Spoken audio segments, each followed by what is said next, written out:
So we're attracting all our pollinators. That's awesome. Now, do the teachers come out and use it well? It's just Or is starting. it getting... It's starting to build and build and build. Yeah. So, but you got a section for, what, you said desert? Yeah, that's the desert ecosystem. And then over there was the new pond or rock garden. What do you call that? That is our pond.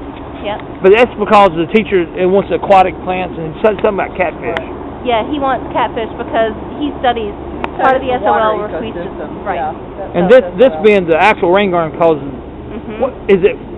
There's no trees. I just see dead sticks. Well, you think there's no trees. There aren't big trees. There are shrubs that will get about 6 feet tall. There's red osier dogwood in there. There is Asclepias curvasica. There's the other butterfly weed, Asclepias. I forget the other one. That's good. But see, we have a center drain. We have a drain like that in the middle of the area. We have 3 of them. Okay. Yeah. And so, but the picnic tables in the outdoor classroom is cool. Yeah. I mean, I want to get that on tape. Yeah. What we had to do here, and the board.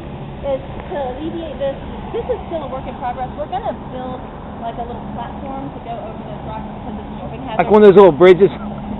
Kind of, but I want it flat. I don't need a bridge. But the reason why we have all those rocks.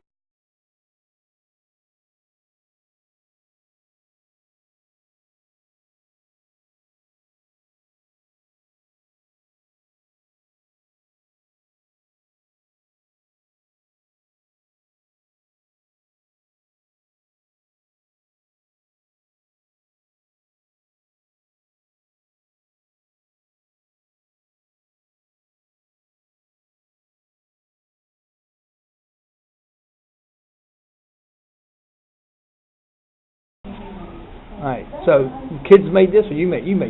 This was made by our landscape designer, Ben Shiro. Because this is what I was real impressed. The plants at the back, and the rain garden's in the middle. These what's the P in the middle? Oh, D for drain. D for drain. D for drain, and those are pollinator gardens. That's the butterfly garden, right? Yes.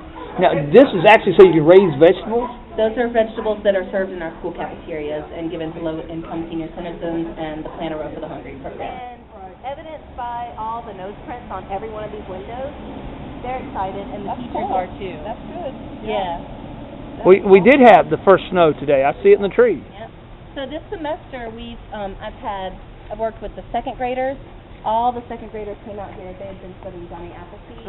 We have an apple press there, so my 6th and 7th graders pressed cider. Nice. And we discussed the Johnny Appleseed. And then the 6th and 7th graders went on to tie it in with their history SOLs and their writing SOLs. So we learned why sugar was a commodity in the 1700s in colonial America. And then they wrote a story from the point of view of a child in Rappahannock County at that time to talk about why they had their first apple cider and why it was so precious. So that's meeting awesome. 2 different SOLs right there. Yeah. So do you invite the public here? It looks like it. Yes. Yeah, we have So y'all peeled apples one day, and they come to work. Help build stuff, I guess. Yeah. But you have a sign-in sheet, so you know who's showing up. That's right. And I do an after-school program every Thursday. I have anywhere from 22 to we're going to build a shed right here because we've got tons of tools to put in there. And we're going to have a green roof on that shed to talk about water conservation issues. Is it going to be grass? Energy efficient. Will the roof be grass? It will be a whole bunch of different sedums. Sedums? Sedums are a type of, they're really hardy perennial plants. They can withstand high heat, low water.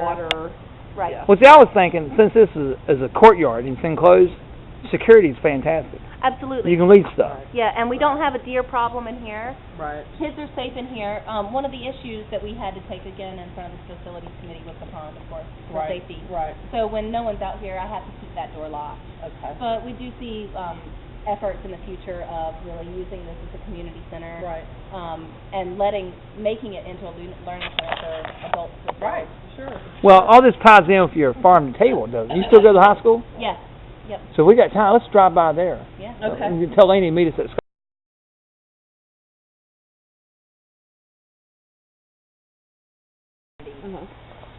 So now we're shifting again to get more healthy food in our school cafeterias. Uh-huh. I'm now working with the director of food services in our school. Oh, wow. Which and changed over recently, didn't it? yes, right. We got a new one this year, Dina Wayland. Which used to be the voice of Rappahannock, I think. The secretary for the school board office? She was.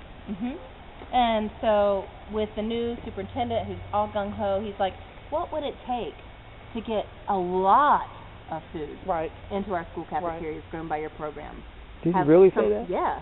He wants a summer internship program. He wants paying interns in the summer to help do this. In the past, we had internship programs for the first 3 years, but when the decline in the deficit happened, we had to cut that out of our budget. Right. But initially, this was all 100% grant funded, and over the years, the school has slowly taken more and more. This year, the school donated $7,000 to our $42,000 operating budget. Awesome. So that was great, and Yeah. I got benefits, so that's huge too. $42,000 operating budget. Is that Correct. for everything that goes into it, or? For all the input, all the marketing materials, all my salary, building the hoop house, things like that. That's right, because that's the last edition, I guess. That's the the major last edition. Well, I should say the elementary school garden is the most recent update. That's the biggest. Because the hoop, now, does the ecology or does Naser come down here with kids? The